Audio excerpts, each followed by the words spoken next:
Nuevamente estamos con ustedes en la historia de Rusia, pero ahora vamos ya saliendo, ya vamos terminando y tenemos que saber qué es lo que pasó qué pasó con Rusia cuando fue la caída de la Unión Soviética.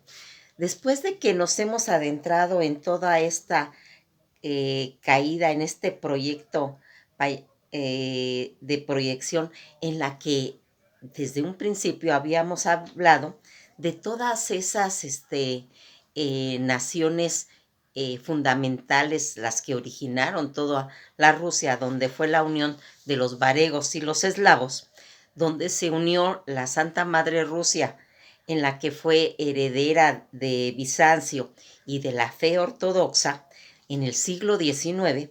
Todos estos pueblos eslavos, en las que se va a ir viendo en el siglo XX toda una patria de trabajadores. Aquí va a pasar por un proceso Rusia de haber sido una gran potencia. Fue la segunda potencia en el planeta y que perteneció a ser el representante del socialismo.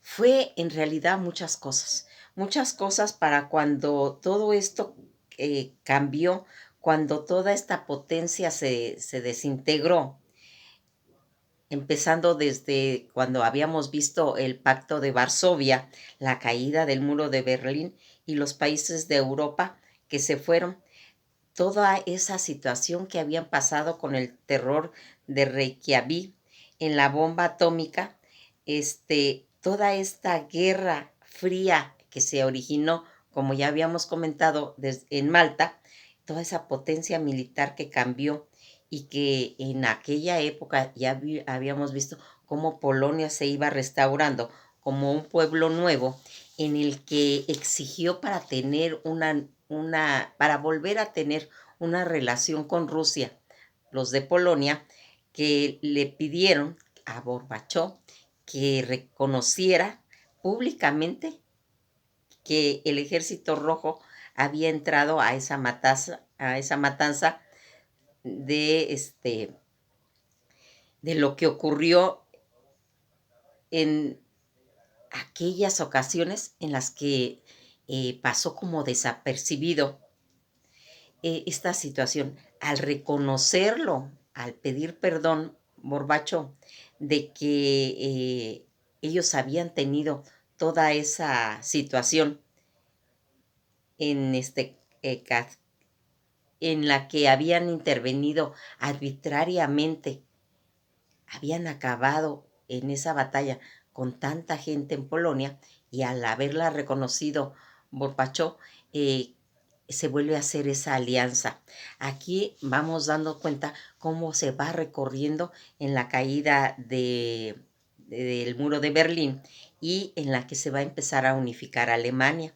Todos esos procesos que se empezaron a tener, procesos de paz, y que se fueron haciendo con la Unión Europea, donde en esa época va a salir Mandela de la cárcel, donde va a haber ya conceptos más claros de paz en Centroamérica y en toda la paz en el Medio Oriente que se estaba haciendo. Toda la situación de esos periodos que tuvo que enfrentar de la inmunda, ese espacio en el que también vimos cómo Cuba va a ir quedando desprotegida y va a quedar a la deriva de la historia.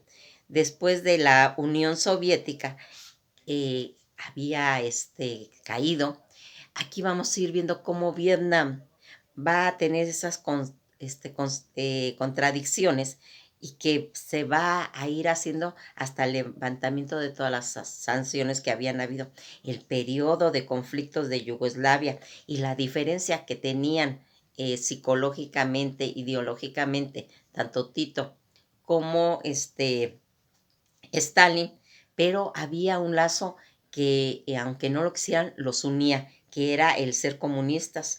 Toda esta situación de eslavos del sur y todos esos movimientos políticos que se estaban haciendo, esas guerras Herzegovina, que ya habíamos platicado, esas guerras espaciales, esos altos hornos de Rusia, determinaba en sí toda la situación que estaba pasando en el mundo y que aquí, pues, al terminarse la Unión Soviética, va a quedar el capitalismo. Pero el capitalismo es una situación en la que ellos no tienen ética, en la que no tienen ninguna medida, ningún límite, y que aquí se va a ir viendo la importancia de que tiene un país cuando no tiene contrapeso. Aquí van a estar sujetos a todos esos egoísmos, a esas bajas pasiones que se tienen y que ya después de casi 30 y tantos años de haber pasado esta situación, vamos a irnos dando cuenta cómo son las situaciones en las que quedaron, porque en esa época habían 280 millones de habitantes que en esas situaciones de todos estos procesos se perdieron más de 100 millones y que van a quedar en diferentes pueblos que se van a ir perdiendo porque se van a ir juntando a otros pueblos, se van separando de toda la Rusia en la que se perdió pues todo ese territorio que en los inicios eran más de 22,000 kilómetros cuadrados de territorio. Entonces, fíjense en toda la importancia que tenía esta Rusia gigantesca, que aún sigue siendo, pero que toda esa situación, aunque la naturaleza los compensó al tener pues esos grados de hielo tan severos en los que no se puede tener una agricultura normal, donde no se pueden plantar pues la cosecha, todo esto, lo va a beneficiar con la riqueza de minerales, de gas, de petróleo y de oro, siendo así todas estas estepas una riqueza total que tiene Rusia. ¿Por qué nos fuimos un poquito más atrás? Fíjense en que todo este recorrido que hemos hecho a través de la historia de Rusia, lo estamos haciendo porque ya estamos llegando a los finales, ya estamos ya casi entrando al cambio de milenio en la historia de Rusia, cuando los va a agarrar, en qué situaciones van a tener que enfrentar el año 2000. Toda esta situación que hemos hecho este recorrido para irnos recordando todo lo que hemos comentado y que es de suma importancia para ver la grandeza de un país y de todas las cosas que ha tenido que pasar para poder llamarse la Madre Rusia. Todos estos acontecimientos que se van dando y en el que en determinado momento se comenta que muchas de las situaciones que pasaron después, como siempre Rusia guarda secretos, y uno de sus secretos es de que hubo hambre. Hubo una hambruna en la que hubo racionamiento de comida, en la cual dilató más de 2 años en Moscú, y que luego en lo que también se llamaría San Petersburgo, también allí hubo, y que se sobrevivieron todas estas situaciones en Vladivostok. Toda esta situación que delató más de 8 años y que aquí sobrevivieron gracias a las redes de amigos de las situaciones comunitarias del sistema que les llevó a hacer más de 70 años todo este sistema, porque a ellos les preguntaron, ¿y cómo sobrevivieron a toda esa caída de la Unión Soviética? Y ellos comentan que primeramente dejaron de hablar de política. Dejaron de hablar de política porque eso les traía pleitos y se mataban entre ellos. Y empezaron a subsidiarse, a ayudarse mutuamente. Las personas que tenían trabajo se ayudaban alimentando a las demás personas, y cuando eran mujeres cuidaban a los hijos y en esa forma también los ayudaban en alimentación a los que cuidaban a esos niños. Pero una de las cosas que realmente a mí en lo personal me impactó fue saber que en 1990 dejaron de nacer niños. Fíjense, cuando uno ve esta situación en un pueblo, en una nación, en la historia de un país, a distancia se ve terrorífica. De 1989 al 90 se dejó de tener niños, y aquí se va a ver que hay niños que nacieron en 1989 y que van a estar en los registros civiles, las actas de esos niños que dejaron de nacer, que no hubieron niños que nacieron del 91, del 92, que fue toda una generación y que se van a hacer hasta el siglo, recibiendo al siglo 2000, con toda esa problemática que tenían. ¿Por qué dejaron de tener hijos? Porque ya no tenían educación, porque no tenían alimentación, porque no tenían salud, porque no tenían subsidios, todo lo que habían tenido anteriormente, y que aquí todos estos niños, que va a ser una generación que no llegó.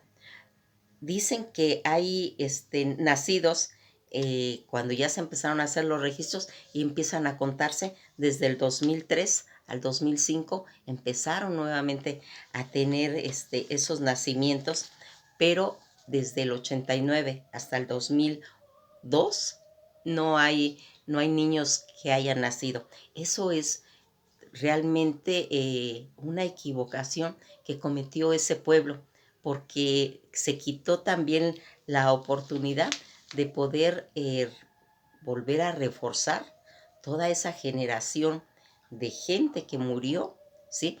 Y al dejar todo ese espacio de 10 años, pues es una brecha muy grande. Por eso Europa tiene ese problema de que las edades de niños estén tan irregulares por todas esas situaciones que pasaron en aquella época, y que en esa época pues le tocó en la brecha que estuvo Gorbachev, en la que él decía, nos vamos a recuperar de esta, pero vamos a recordar a quienes nos ayudaron, ¿sí? Haciendo mención de que pues ellos habían pasado situaciones pues más graves. Aquí vamos a ir viendo cómo se va a empezar a hacer esa recuperación. ¿Qué pasó con esos rusos? Pues dejaron todas esas problemáticas que tuvieron, pero siguieron siendo rusos, ¿sí? Y eso es lo que los ha ido evolucionando, pero ellos tienen heridas que no han podido curar y que los dividen. Por eso Rusia está dividida, porque si recordamos cómo se inició el origen de Rusia, nos damos cuenta que estaba constituida por Rusia, por Bielorrusia y por Ucrania. Era tan importante eso en el origen de todo, porque acuérdense en que cuando comenzó todo este relato, cuando empezamos a hablar de esa unión que tuvieron los varegos y los eslavos en la capital de Kiev, aquí vamos viendo cómo es tan importante que esos tres naciones que unificaron a Rusia estuvieran juntas, pero se desintegraron. Y cuando se va a Ucrania, es el acabose, porque Ucrania es importantísimo para Rusia, porque ellos vienen del origen, ¿sí? Pero acuérdense en que Ucrania es la despensa, es el semillero, ¿sí? Y entonces, al separarse Ucrania de Rusia, ahí va a haber pues otra vez otro desgaste social. Y esta división, ¿por qué se originó? Aquí hay que recordar que se puede ir cualquier pueblo, porque inclusive se fueron muchos pueblos, ¿sí? Pero Ucrania es diferente. Ucrania es el origen. ¿Por qué se dividió? Pues dicen que se dividió todo ese destino histórico por la explosión que hubo en Chernobyl. Eso fue la separación que en abril de 1986, en la época de Gorbachov, se presentó una fuga nuclear en Chernobyl. Mandaron a inspeccionar, pero dijeron que no había nada, hasta que empezaron a ver comentarios de Noruega y Dinamarca, donde ellos reportaban que había niveles de radiación muy alta y poco tolerable, y que esta situación venía en una nube que venía de Ucrania, de Chernobyl. Al reportarla, esta tragedia que se va a originar, en la que ya había habido anteriormente en Pensilvania, había habido una, pero que aquí no hay tanta transparencia. Toda esta central que arden, donde van a morir 31 personas que mueren y 135 evacuados, esta situación en la que cuando fueron a revisar, murieron instantáneamente porque no llevaban el equipo adecuado, iban en ropa normal, ¿sí? En overoles. Todo este fuego tóxico que se extendió y que afectó a todas las cosechas, que se echaron a perder, las leches contaminadas, con más de 15 eh, con más de 15 reportes de que se habían habido más gente y que en realidad no se habían pues reportado.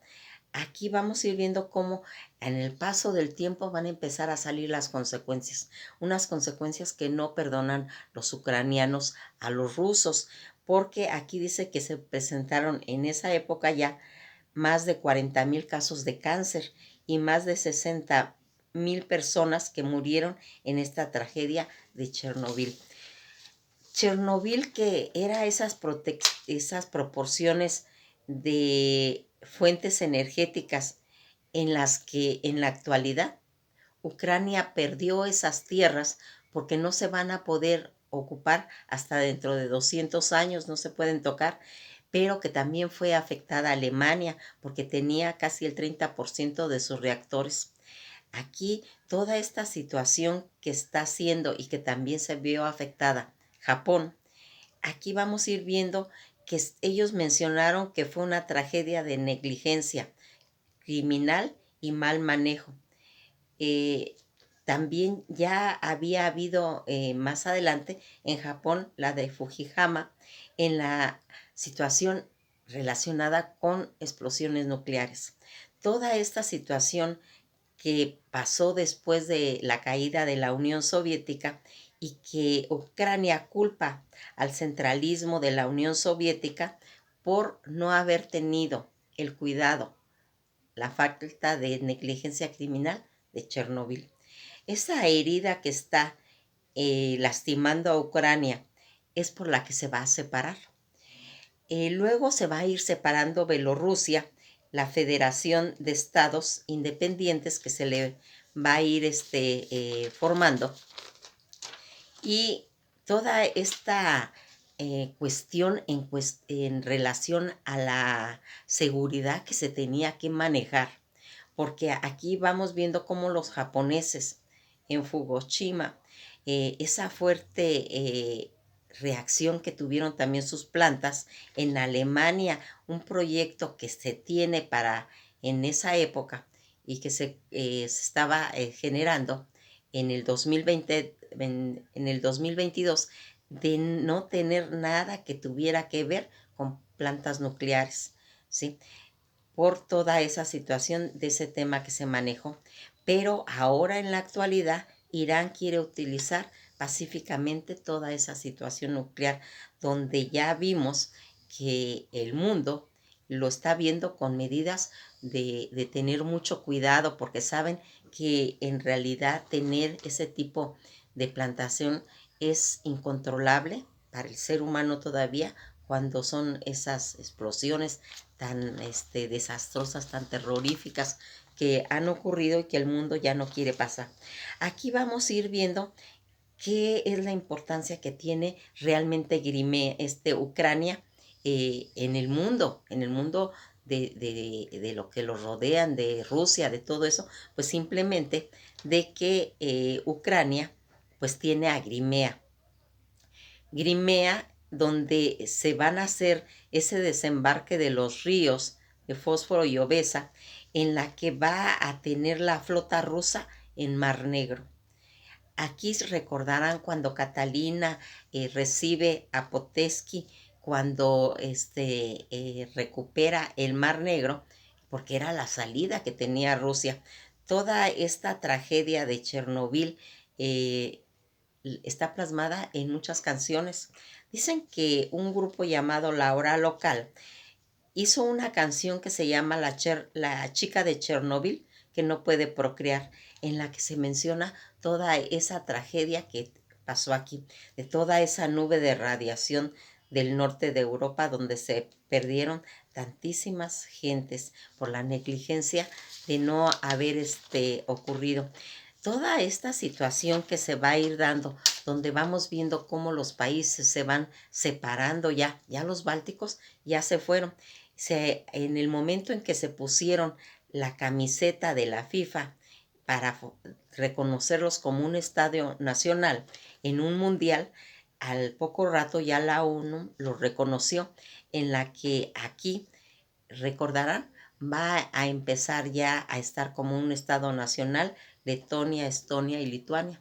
Nos vamos a quedar hasta aquí porque son situaciones en las que cuando pasan situaciones tan graves para una historia como fue la caída de la Unión Soviética, donde era una potencia, ¿sí? ¿Y qué le pasó a toda esa gente? Pues ya vimos, y una de las cosas más trágicas, pues fue esa separación que tuvo Ucrania por la explosión en Chernobyl. Que pasen un buen día y esto ha sido todo por hoy.